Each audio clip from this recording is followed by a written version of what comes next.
I'm Tim Dooner, and this is FreightWaves Insiders. Step inside the tribe as our market experts share their boots-on-the-ground experience from the front lines of freight tech's emergence.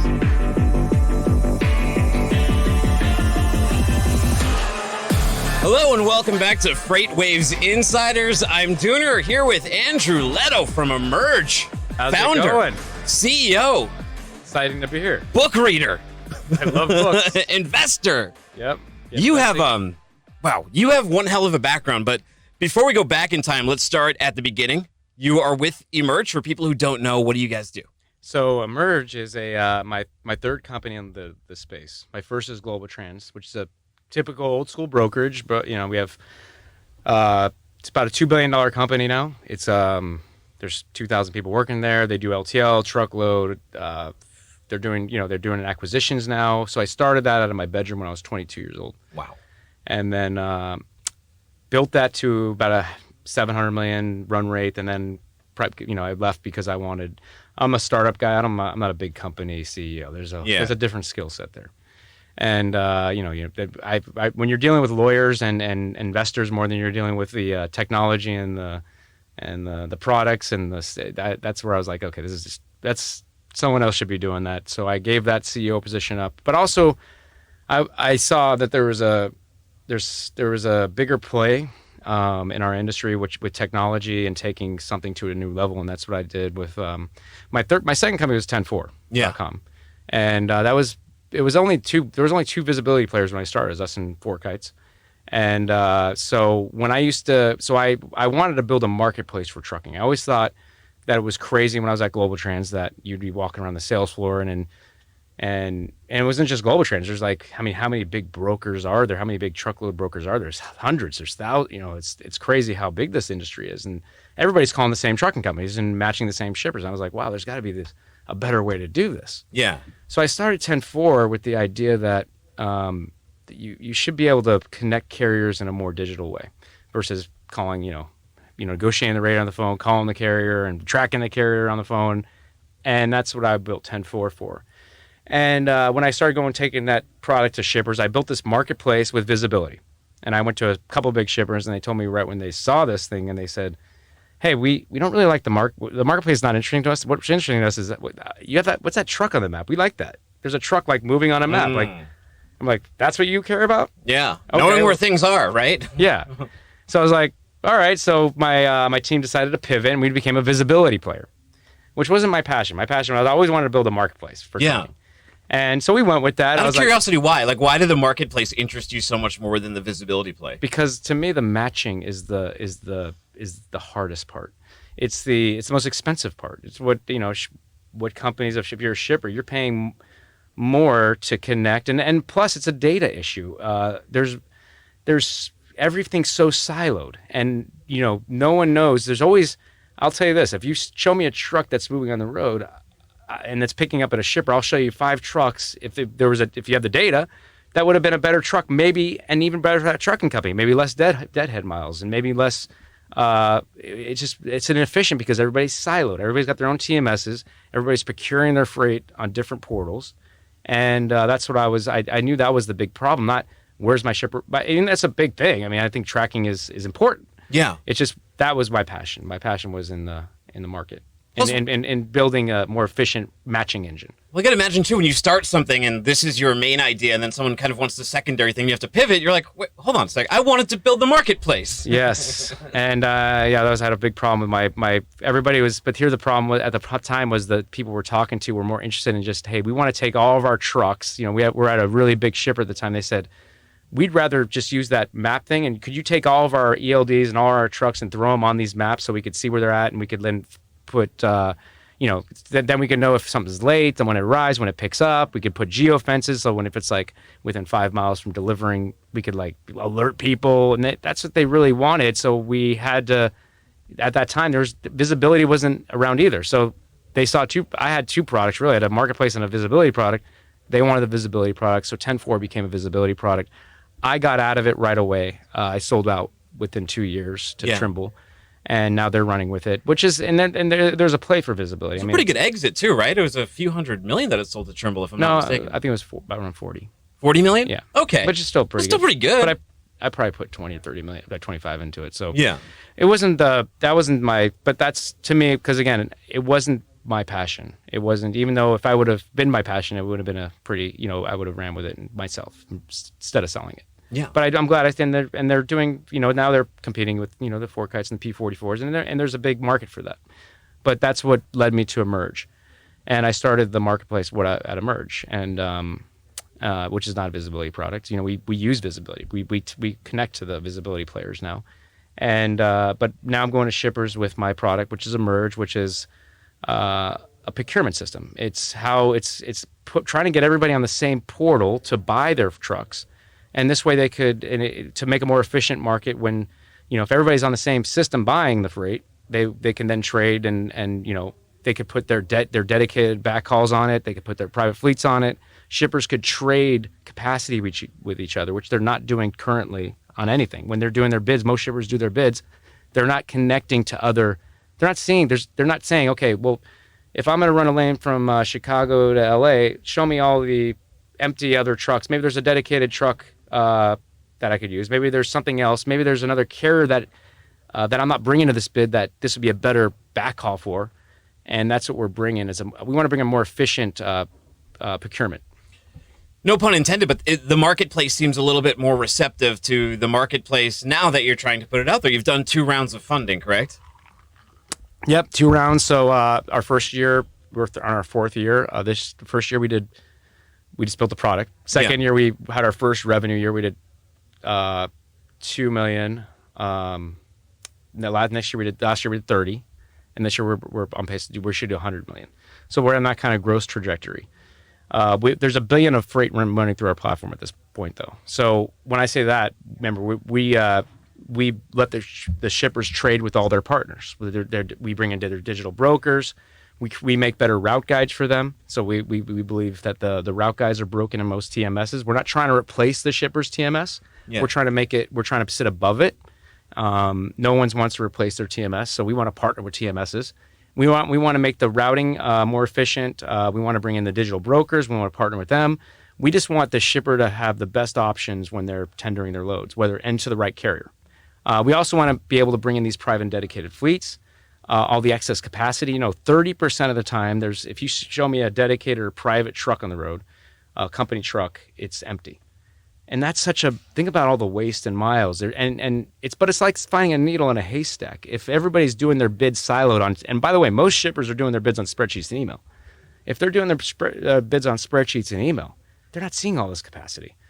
They're just doing it. All this is siloed. And when I have all these siloed systems, where they're using all these other technologies, for procurement, they're not seeing everything. And so we're trying to bring that transparency and bring in and then showing them, hey, there is an empty big shipper truck on this lane, and you could use it, and then that's 100%, not 100%, but at least 80% extra money for that shipper to fill that truck. It's a one less truck moving on the road. It solves the whole capacity issue once we run back into that, and it's just a more efficient model. And I think, this year we're in our coming out year. I think that's why we're growing fast. We got a lot of big shippers adopting our product. It's free. You can connect to anybody you want, and we're not trying to disrupt the big brokers. We believe in them. We believe in the digital brokers. We want to just bring them all to one platform. We want to build all the APIs. I consider us the kayak of trucking. Yeah. Just like kayak, and you see kayak for a plane ticket, and sure. you do a bit. It might connect you to United. It might connect you to South. Even Southwest. Even though I don't have a deal with Southwest, they'll show you there's a Southwest jet in this lane, and it's a great place to start when you're looking for a plane ticket. Because it shows you all the carriers and all the rates, and then they direct you to those carriers, and that's what we're doing with the digital brokers. We're doing that with the so we're trying to make this marketplace all inclusive and not and be more like a Switzerland, and not try to create enemies, and because we want people to do their bid through our software, and then everybody to come in and bid on it, and give the most efficient carrier to we give a ton of freight to digital brokers. We give a ton of freight to the big carriers. We give a ton of freight to the small carriers. Yeah. And we make a little bit of money when other carriers will meet shippers on our platform. And that's our model. What does the timeline look like? I'm always fascinated by this, and I know people out there just in a pop culture sense, they watch shows like Shark Tank, and you kind of hear a little bit about a founder's journey, but you have an idea like Emerge. What does that look like from idea inception to going out and getting funding and bringing it to where you are now? Well, I'm lucky in the fact that I was successful. I don't think if I was someone, I'm sure that there's a lot of people like, kids at Coyotes and the big brokers or anywhere that have like, this is great if we could build it. I'm lucky enough to have a couple wins under my belt and had some funding, and then obviously had some money myself, which I self-funded in the beginning. And then to be able to then attract the investors, hey, he's already done it. I have a lot of things in my favor to be able to do this, even though a lot of people would think that this is the right thing to do. And that's, I self-funded it myself in the beginning, but now I'm taking investor money, but it's much easier when you have a few wins under your belt. Yeah. But I always tell every entrepreneur this is the best time in the history of mankind to be an entrepreneur. There's more money actually chasing companies than there is actually companies to invest in. And that's why you see these valuations and you shake your head. You're like, whoa, how did they get that valuation? It's just because they're that one company, they're doing great, but are they really worth what they just got that valuation? Probably not. It's just that there's just so much money, and they got to find. There's so much money chasing, and you see it with. It's kind of coming in the news with the biggest ones like WeWork, and is WeWork was it worth 70 billion or 50 billion at the last valuation? No, but it's worth something. It's not worth that. It just drove up the prices. But if you have an idea and you have the right, it's the best time. And I see a lot of even new founders. I've seen like at least 4 or 5 new companies in our industry that just you have to start off small. You got to prove. It's baby steps. You're not going to get a $10 million check to start if you don't have something proven. But to get $100,000, $200,000, $1 million to start, it's not hard anymore. As long as you have a good.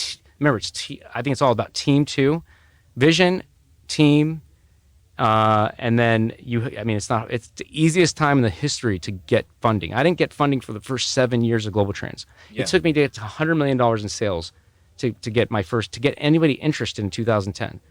I would have got funded like my first 2 years. If this was this day and age. It wouldn't have taken me 15 years to get to where I got when I left. It would have taken me like 7. Yeah.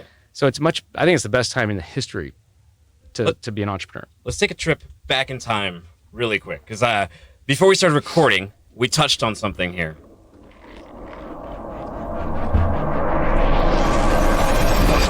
Time warp. All right, we're back. Right. You're in high school, right? You're 16 years old. What do you think you're going to be doing with your life?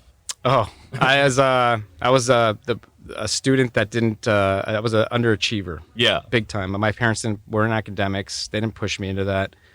I didn't have good grades in high school. I underachieved. I was a less than a 2 point. I don't even know what I was. I was a D student. Join the club, man.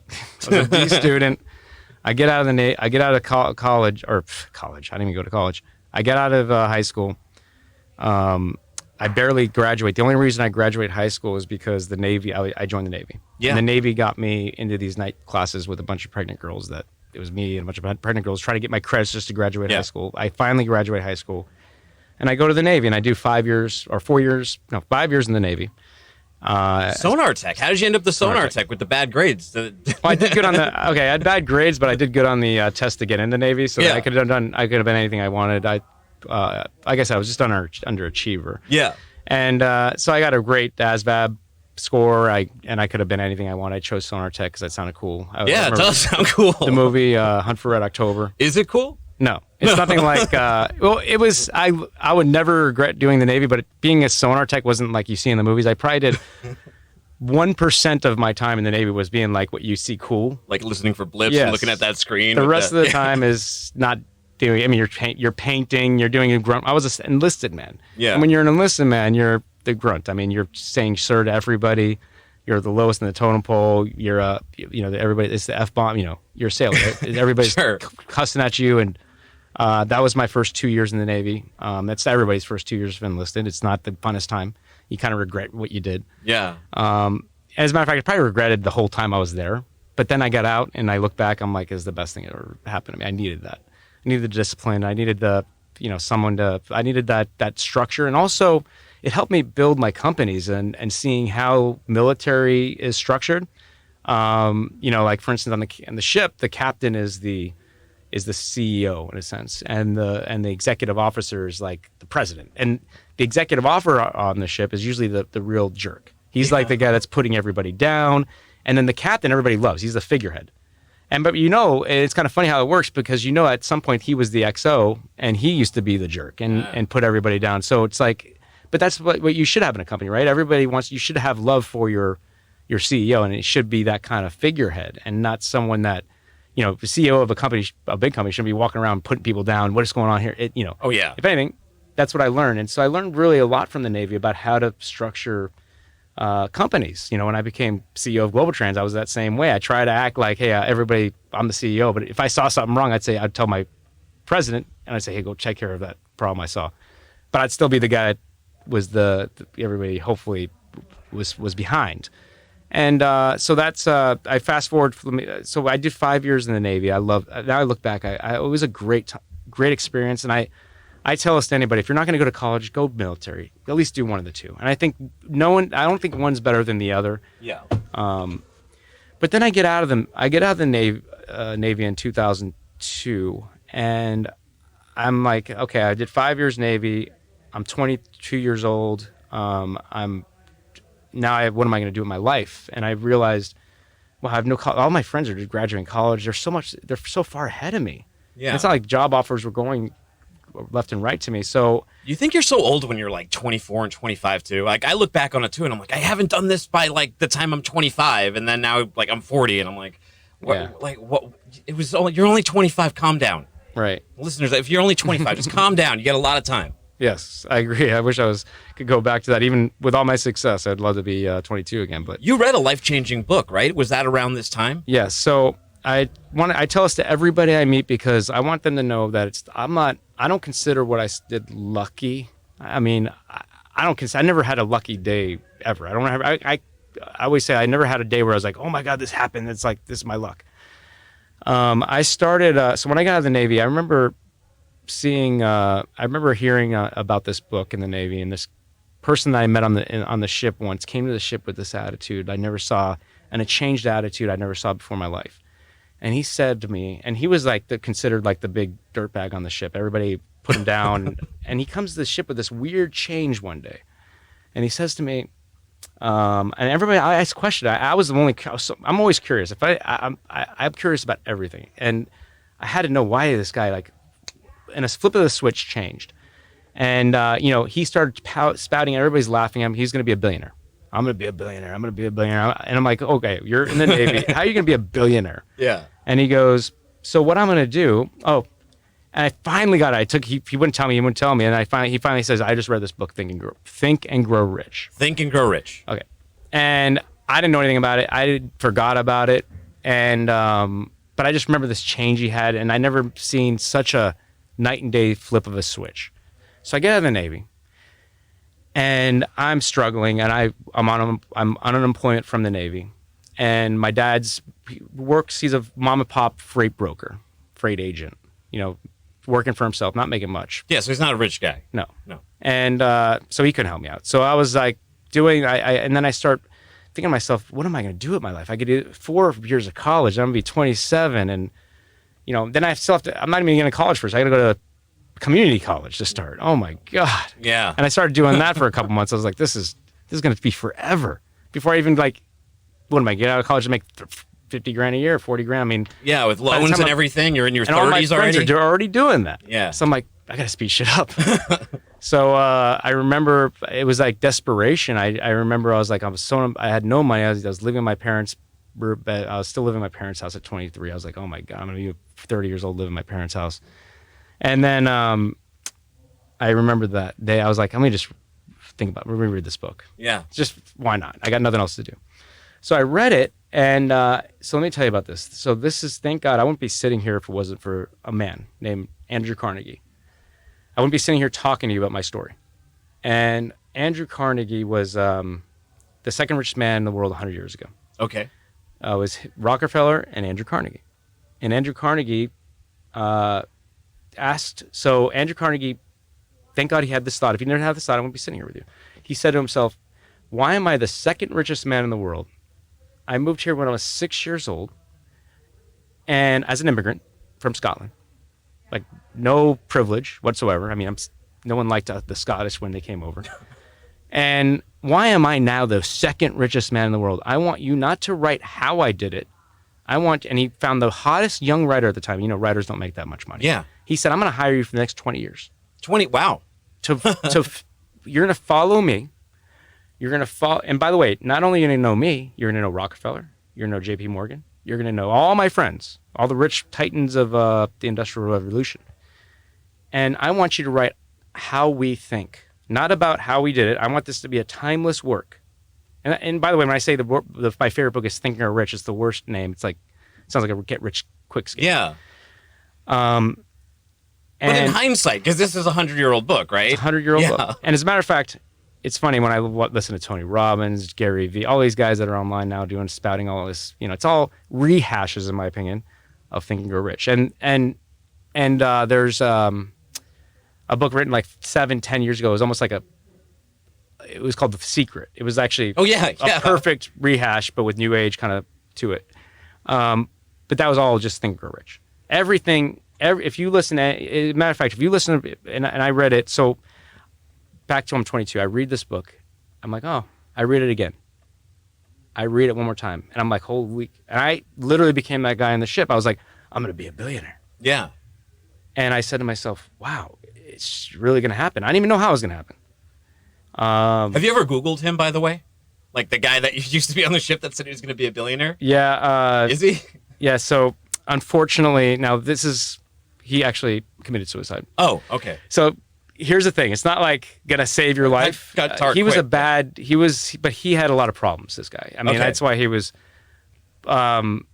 it's you got to apply it the right way. It's not guaranteed you still got to apply it. But here's what this book did for me. It changed my mindset. It changed my framework of how I thought of success. And and there's a quote from Steve Jobs that makes this book, it's like the meaning of this book. Steve Jobs, my favorite quote from Steve Jobs is, the day that you become successful is the day that you realize that everything around you is built by people no smarter than you. And that is so powerful to think, because remember, when you're younger, you think that geniuses build companies. Geniuses came up with the idea for a plane. But then you realize as you get older, no, the plane is amazing. You get on a plane, it's amazing how the thing takes off. I still have no clue how that stuff works. Yeah. But then again, it's not one person didn't invent the plane. It was mankind that built this plane. And that is such a powerful thought for any kid to have. I wish they would just teach this book in high school, or I would think it'd be more important than anything, because this mindset is, and really the idea of this book is vision. And it's envisioning yourself already there. Because remember, you don't have to know how to get there. You just have to see yourself there. And then those places, like for instance, when I first started up my company, GlobalTranz, I didn't know how GlobalTranz would become a big company when I first started. I figured I just wanted to be, and I envisioned myself making it a big company. And then over time, I just knew it was going to happen, and I didn't know the steps. Like, I don't believe in business plans. I hate business plans. Like, business plans are the most ridiculous thing I've ever heard. It's the worst. I think that's changing. Like, you're never going to go into a business. If you call an investor and say, here's my business plan, though, it doesn't make sense anymore. It used to be a big thing. Like, oh, what's your business plan? Yeah. Business plans change. Like, I've probably pivoted at least 3 or 4 times even at my new company, Emerge. I've pivoted 20, 30 times at GlobalTranz. And so I believe that it's really just about envisioning yourself. And that's what this book's about. It's the mindset and the framework of success. And it is timeless. And it's literally, if you read this, if you read this 3 times, 4 times, you never have to even go to another Tony Robbins seminar, because all it is just reminders of what this book really meant. And like I said, that's how much that meant to me. And by the way, after I read that, it's not just that book. I read every business book there is. I mean, that's what I self-educated myself. I believe in education. I just had to speed things up. Read the book, then I was like, oh, okay, I'm going to build a great company. I didn't even know what I was going to build yet. And then I read every business book there. I mean, that's what it just set me on that path. But it also gave me the idea of, like, you can do it. You don't have to have a college degree. You don't have to have money. I don't believe in I believe that anybody has that power. Was it your dad's background that led you to want to resolve issues in transportation or to start a company in transportation, or why GlobalTranz? So the only reason that I'm in transportation is my father. So my father was a but it's not because of my father. Yeah. My father... Well, he brought awareness, right? Like but awareness he taught me the business. But if my dad was in the coffee business, I'd have a big coffee... I'd be talking about my coffee business right now. He was in the freight business, and when he showed me what he did, after I've read... by the way, that was after a year of just reading and just putting my mind and really just trying to self-educate myself after reading this Think and Grow Rich and reading every business book I could get my hands on. I wanted to know... I read Sam Walton's book. I read anybody that I knew that was successful. I wanted to know how they thought. Because that's what this book really teaches you. You need a really, that's what the key is. And when I first started from my father, I was like, oh my God, this is crazy how you do business. Like, he would be doing what GlobalTranz does, but like he had 5 customers. They would call him up, hey, give me a rate. He would go to a manual and he had like 5 books and he'd go through them and he'd read back. He'd go, hey, my dad's from New York, and you go, hey, Andrew, this is what you got to do. You got to take this rate, you put 30% on top of it, and you call him back. I'm like, and then he would call him back, and I'd say, so a customer would say, hey, I got a shipment going from Phoenix to Chicago. He'd go through his 5, he would go through this thing called the ACI guide, he would put some carriers together, he would maybe call some trucking companies, and he would figure out a rate that would work, whether it's, they're slower or faster, and he'd give them a price back. And he would just use these books, and I would like, Dad, you heard of Travelocity or Orbitz or Priceline or these like new companies that are coming online? Like it's 2003 by the way. So he's like super high tech world, but we had the internet back then. Right. I was getting like Ask Jeeves and who was doing Priceline all the time? William Shatner. Yes. But it was like barely still a thing. Like most guys didn't know what the internet was back then. I mean, it was still like in business. Like it was, the internet was like for AOL, but you didn't really know like you could go do business on the internet yet. Yeah. And my dad taught me, I said, Dad, why don't we build something? Why don't we just do what you're doing and just tell your shippers to go to this portal?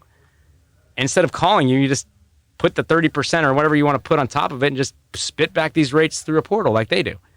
And he goes, Andrew, why don't you go out, put a suit and tie on, and go knock on doors and go get business? I'm like, oh my gosh. So I knew I had to do it. At that point, I started my own company. And I said, and fast forward 5 years, I buy my dad's working at my company. So, what's cool though? Like you didn't just go like when he told you to put the suit on, you didn't just go try to sell freight. You were like, no, I'm going to actually go and sell this idea. Yes. Well, no. So what I did was interesting. I discussed in the freight program this morning with Craig. But when people say you have to have money to make money, I say bullshit. Yeah. Am I allowed to curse in this program? Sure, go for it. All right.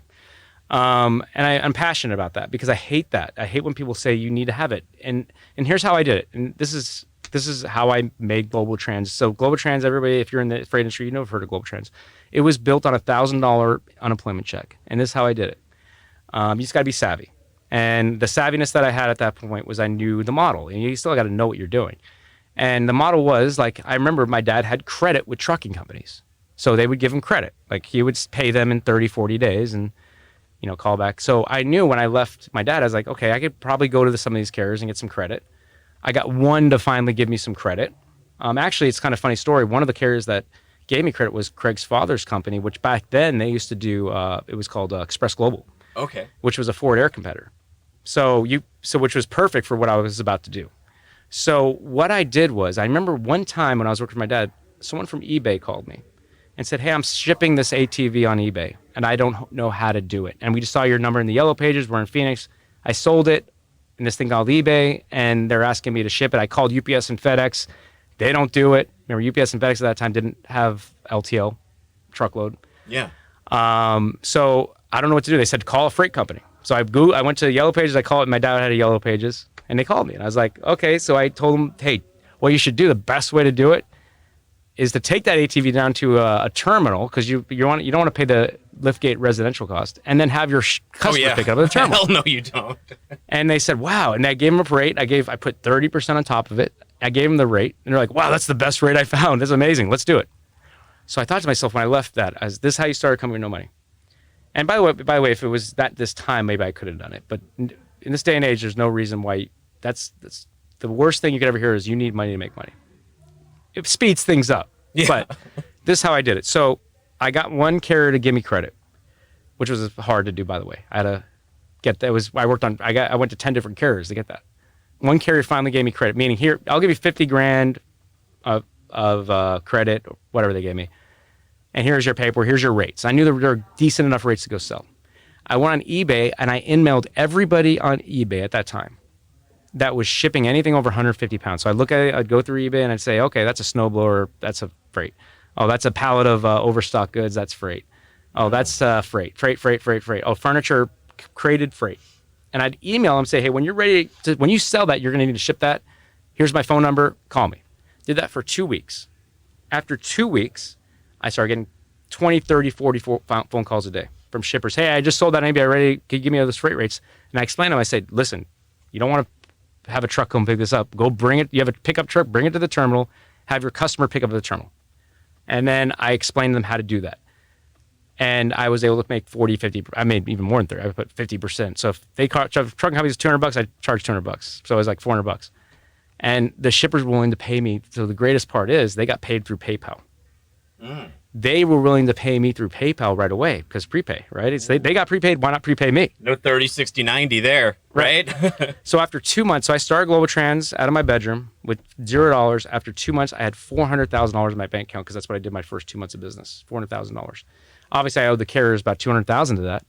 But then I was able to take $200,000 of that and hire 5 of my friends. I said, hey, start emailing everybody on eBay that shipping freight. And then had 5 other guys, hey, you explain to the customer once they call in how to go bring it to the terminal. I had 2 people saying, hey, here's craters, and here's how you crate it. And I built this whole business around eBay. So that's how GlobalTranz started. And that's how I did it with no money. Think about it.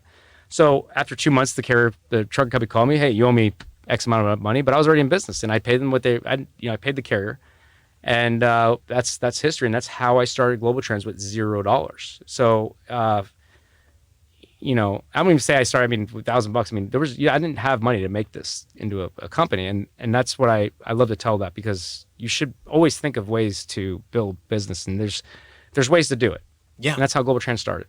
And I know that you have a flight to catch, but you're building a new business, Emerge. How do people go find out more information and continue the story? I know you'll also be on Fuller Speed Ahead, so you can hear a little bit more about, I'm not sure what you and Craig talked about, but maybe a little bit more of the current stuff. You get the backstory here. You can fill it all in. You get a nice companion piece. Yeah, so I love what I'm doing now is my favorite thing of all time. I'm so passionate about it. I really want to go to shippers and help them solve this problem of procurement, how they procure their freight, how they tender their freight, how they route it. I want to give my products. We're not a SaaS-based product. It's free to fire us or hire us anytime.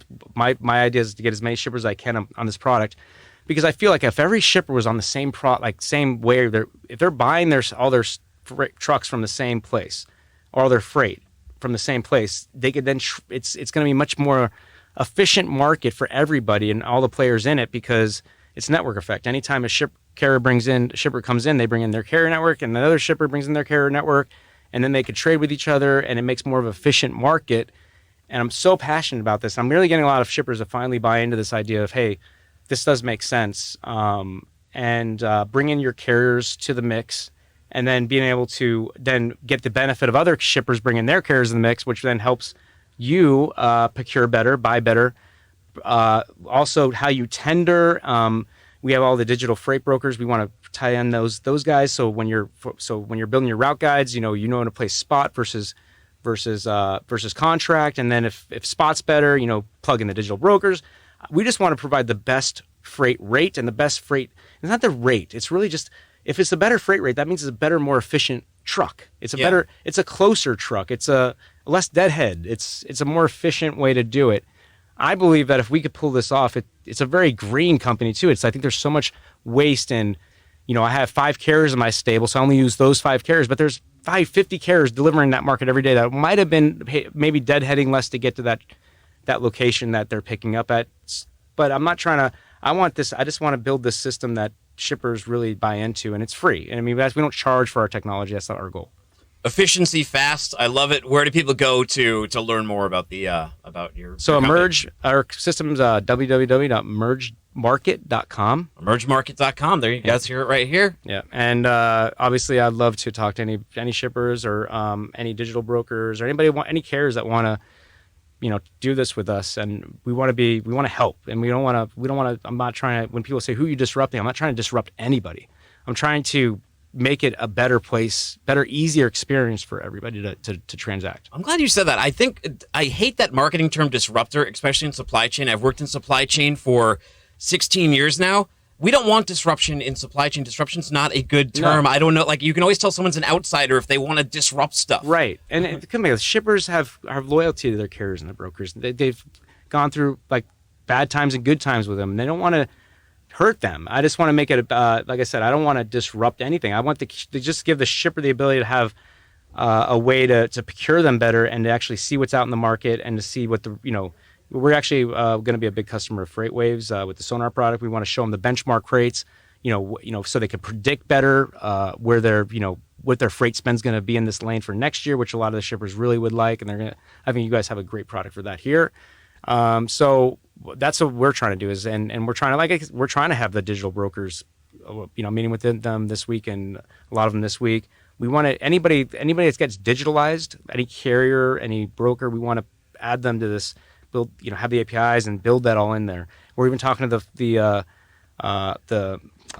visibility companies like P44, and we're talking to them about bringing in, how do we, what a lot of trucks are delivering. How do we get that data in other shippers' hands and creating a better, a more efficient place. Yeah. Thank you for letting us step inside your world today. It was really cool to hear about these companies that you've built out and going from a sonar tech to using sonar to bring visibility to the world and the marketplace. You can find this show on Apple Podcasts, Spotify, Stitcher, everywhere podcasts are heard around the world, or subscribe to Freightcast. Get every FreightWaves podcast at Timothy Dooner on the Twitter, FreightWaves.com. Emerge Market? Yeah, Emerge Market. Emerge Market. Check it out.